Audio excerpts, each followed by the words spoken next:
The wind howled across the abandoned valley, carrying with it the whispers of a forgotten world. Shadows stretched long across the cracked earth, as though reaching out for something they had long lost. In the center of the desolate plain stood a young man named Arian, his silhouette outlined by the dying sun. His cloak fluttered violently behind him as if urging him to turn back, to run, to forget the mission that had brought him to this cursed land. But Arian's eyes remained fixed on the ruined temple before him, the Temple of Valor, the place where destinies were shattered, forged, or rewritten entirely. He swallowed hard, feeling the weight of the journey he had taken to reach this very moment. Legend said that within the temple was a relic capable of awakening the power hidden within one's soul, a relic sought by kings, warriors, tyrants, and dreamers alike. But Arian was different. He did not seek power for domination or glory, he sought answers. The truth behind his father's disappearance. The truth behind the strange markings on his arm that glowed faintly every time he dreamt of the past. And more than anything, the truth behind the mysterious voice that had echoed in his mind since childhood, calling him, guiding him, warning him. Find the relic, before the shadows do. Those words had haunted him for years, and now, finally, he stood at the threshold of the place where everything began. Arian stepped forward, each footstep echoing in the silent wasteland. As he approached the temple's entrance, the massive stone doors trembled, reacting to his presence as though recognizing him. The symbols carved onto them glowed faintly, the same eerie color as the markings on his arm. That alone was enough to make his heart race. He pressed his palm against the cold surface. A pulse of energy shot up his arm, making him gasp, and the door slowly groaned open. A rush of stale air burst forth, smelling of ancient stone and forgotten histories. Inside, the temple was vast and dark. His torch illuminated fractured murals depicting battles between celestial beings and shadow creatures that seemed almost alive beneath the flames' flicker. Arian's footsteps echoed across the marble floor, disturbing centuries of dust. The deeper he walked, the more the voice in his head whispered again, clearer this time, almost urgent. Do not hesitate, the shadows are close. He froze. Not because of the warning, but because he felt it too, a looming presence creeping behind the walls, watching him from the corners of the darkness. His breath quickened. Just as he prepared to take another step, a low rumble shook the floor.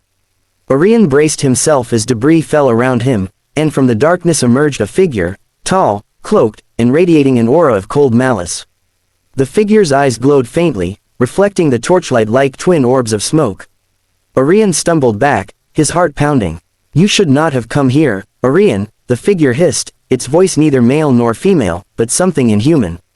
The relic is not for you. Arian clenched his fists. Who are you? He demanded, though the tremor in his voice betrayed his fear. The figure did not reply. Instead, it reached a hand toward Arian, and the temperature in the temple plummeted instantly. Frost began forming at Arian's feet, spreading outward like creeping vines. Arian backed away, but the figure moved faster, gliding across the floor as though weightless. Suddenly, a surge of light erupted from Arian's arm, unbidden, uncontrollable, blasting the figure backward into the shadows. The temple shook once more, the murals cracking as though weakened by the clash of forces. Arian stared at his glowing arm in disbelief. That power, it wasn't something he understood. It frightened him, but, at the same time, it ignited something deep within, hope. He turned and sprinted deeper into the temple, knowing that the shadows were not done with him yet. Whatever was calling him, whatever truth lay ahead, he had no choice but to face it. His father's final words echoed in his memory like a distant echo, strengthening his resolve. When the time comes, you will choose your path. And that choice will change everything. As he entered the next chamber, Arian felt a wave of warm air rush over him. The oppressive cold vanished, replaced by a soft glow emanating from the far end of the room. There, floating above a stone pedestal, was the relic, a radiant sphere of spiraling light, pulsing gently like a heartbeat. Arian's breath caught in his throat. He could sense its power even from across the room.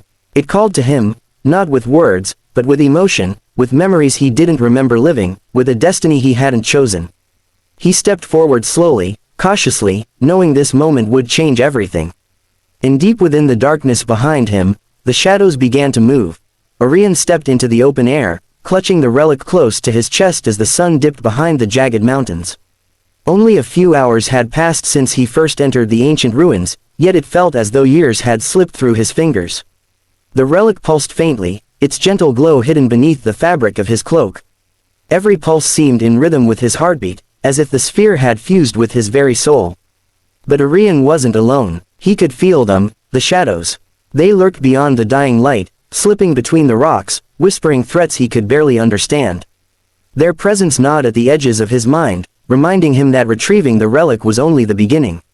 The real danger had only just awakened. Orion made his way down the rocky path leading away from the valley. The air had grown thicker, heavy with the scent of smoke and something far more ominous, fear. He tightened his grip on the relic, wishing he understood what it wanted, why it had chosen him, and what fate waited at the end of this impossible road. But the more he tried to understand, the more the relic remained silent. At the base of the valley, Orion finally saw the first sign of life, a small village nestled among the hills, smoke rising from scattered cottages. Perhaps here he could find supplies, or answers. He approached cautiously, aware that the shadows often hid in the most unexpected places. As he reached the village gate, a young woman stepped into his path. She held a wooden staff, worn from use, her posture tense but steady. Her hair was tied back, her eyes sharp and unsettlingly aware. Orion raised his hands in peace. "I'm not here to cause trouble," he said softly. Her gaze flicked to his cloak, she sensed something. "We felt a surge from the temple," she replied. "A disturbance. And now you appear with that glow around you." Orion stiffened. "You can see it." "Yes," she said bluntly. "And so can they." As if summoned, a gust of hollow wind rushed through the village, extinguishing lanterns and sending shutters clattering. The woman's grip tightened around her staff. "They followed you," she whispered. Before Orion could speak, the shadows struck. Black tendrils slithered across the ground, twisting and reforming into humanoid shapes with hollow faces and eyes that burned like dying embers. Villagers screamed and fled as the creatures tore through fences and wood. The woman stepped forward, her staff glowing with faint runes as she swung at the closest creature, sending it stumbling back. Orion felt the relic pulse violently, warning him, urging him.